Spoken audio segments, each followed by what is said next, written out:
Hey guys, welcome to Let's Play Mega Man X4 as Zero. Yeah, this is going to be the sister series to the X playthrough I'm doing as well. I would say I recorded yesterday, which technically I did. Oh my god, what a difference one day makes.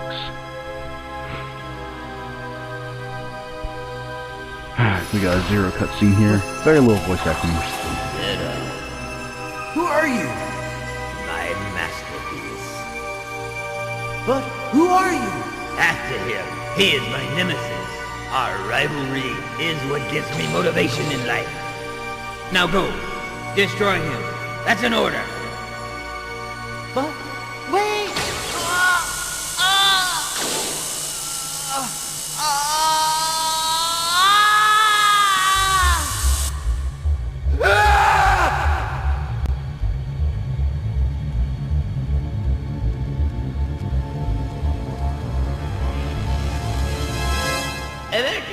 Emergency, all maverick hunters on call should assemble immediately. The same dream, again. All maverick hunters on call should assemble immediately. I love how Zero has wonderful, terrible nightmares. And they're all true, by the way. He used to be a horrible, horrible killer. Because if you don't know, and I don't think the game will explicitly tell us, yeah, Zero's a Wily bot. You know, from back in the olden days. He's like the top robot master ever. So, yeah, there you go. I don't know. Maybe you call him Blonde Man, possibly Red Man. You can't call him Sword Man, we already have a Sword Man. There we go. Oh, but no, like I was saying, the difference one day makes. Between yesterday and today, I have gotten so much sicker.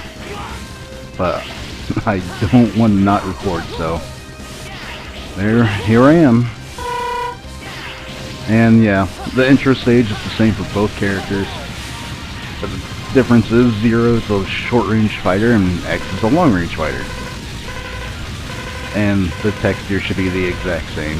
Or, well, I guess Zero's going to say something different. As usual, pause if you really want to read every part of it. Because I'm not going to read it to you, and I don't care enough to actually stop and read it myself either. Basic plot is, oh no, they dropped the Sky Lagoon, how terrible, those fucking Mavericks, let's go kill them. Like, that's pretty much it. And yeah, Zero's sword is really nifty, like, by comparison to X's blasters. Told you, see, totally dying here. That was not supposed to be prophetic of the game. I actually meant to dash jump, you know, like this. So I would have kept my mobility on top of, you know, staying in place so I didn't get right under the falling block. I guess that clears up the mystery if they one-shot kill you. That shouldn't be a very, you know, reflective thing in my performance. I don't think I'm going to be playing extra poorly because I'm sick. Although I will say Zero's harder to play than X is. Just because he has to get in so close. Like, he does a decent range on that sword, you know, for being a sword. But, yeah. It's still nowhere near the range that X has from the other side of the screen. And this boss is even easier as Zero, just because he does so much damage. It's like, there's no way for this thing to even fight you. If you're fast enough, anyway. Like, what's it going to do? Oh no, it's shooting! Dash jump over it and go back in for more hits. Yeah, it's pathetically easy. Every other boss in the game, not so much. I mean, Zero does get some nifty abilities to help him, but on the whole, they'll be a lot more difficult for him than for X.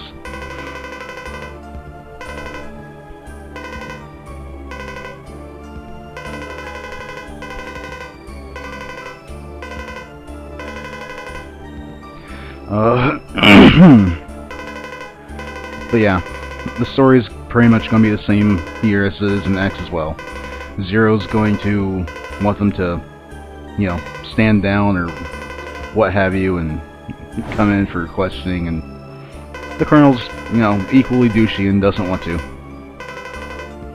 And, yeah. Oh no! We're gonna have to name all of Rapid Force Mavericks! We'll continue without saving. And this cutscene won't be any different at all. If you really want to see what happens in it, watch the X one. I don't see a reason to have both the cutscene in both series.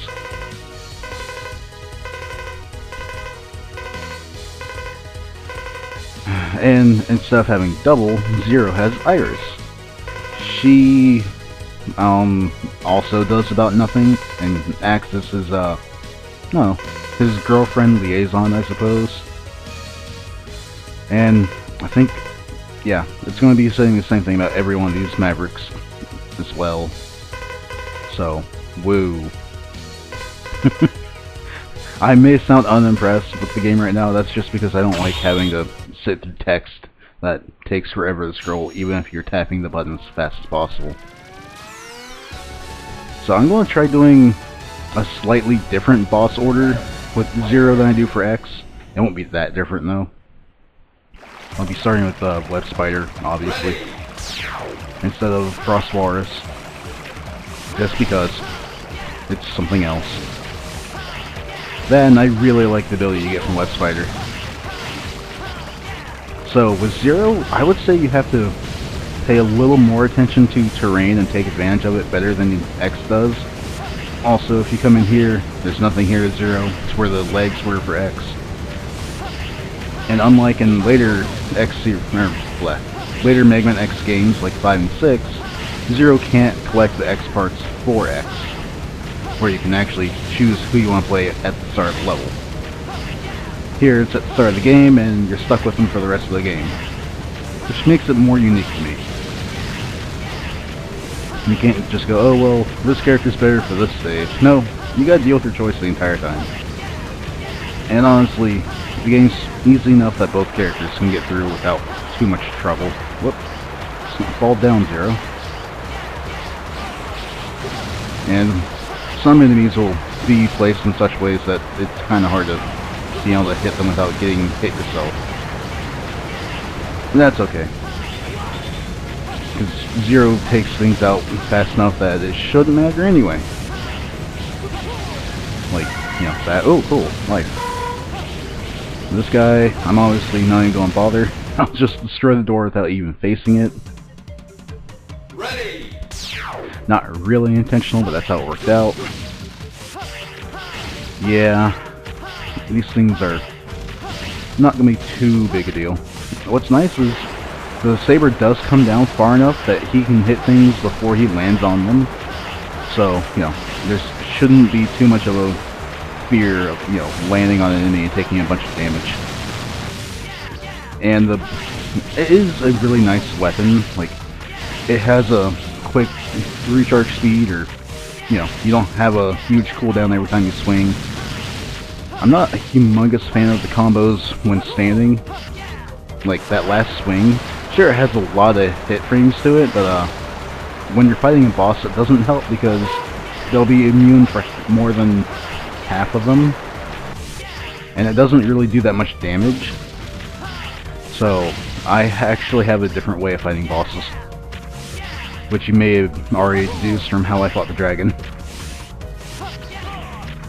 Man, that was stupid. Sometimes dash jumping off walls isn't the best idea. However, usually dash jumping is always preferable.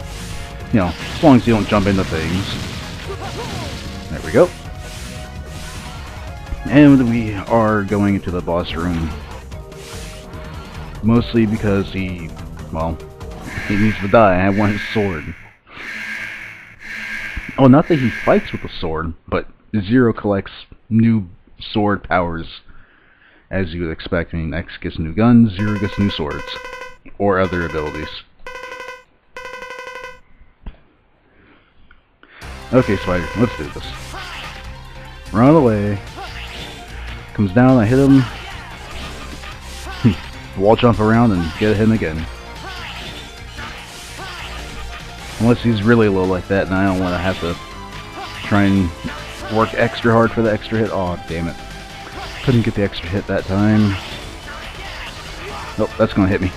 That does a lot of damage, too. For, you know, being an attack that, homes in.